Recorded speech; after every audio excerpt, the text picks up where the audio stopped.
ఎప్పుడైనా ఏ బేసిన్లో అయితే నది ప్రవహిస్తుందో ముందు ఆ బేసిన్ అవసరాలు తీరాలి. తీరినాకనే ఇంకొకడికి తీసుకుపోతే నాకు అర్థం ఉంటుంది.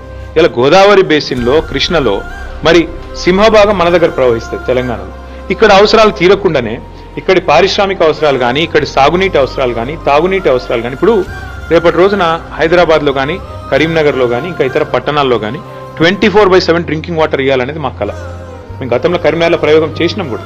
మరి అట్లాంటి అన్ని ఇంకా తేల్చకుండానే ఎన్ని నీళ్ళు అవసరమైతే లెక్కలు తీయకుండానే కిందికి నీళ్లు వృధాగా పోతున్నాయి, మేము పట్టుకపోతామంటే ముందు బేసిన్ అవసరాలు తీరనియండి.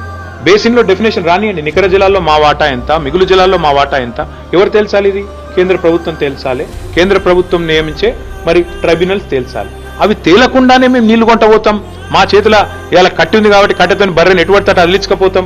కేంద్ర ప్రభుత్వాన్ని రేవంత్ రెడ్డి జుట్టు మా చేతులు ఉంది కాబట్టి మేము ఆడిచ్చినట్టు ఆడతాం, మా కోవట్టు పరిపాలిస్తున్నాడు తెలంగాణ కాబట్టి ఫుట్బాల్ ఆడతామని చంద్రబాబు అనుకుంటే దాన్ని ఖచ్చితంగా వ్యతిరేకిస్తాం.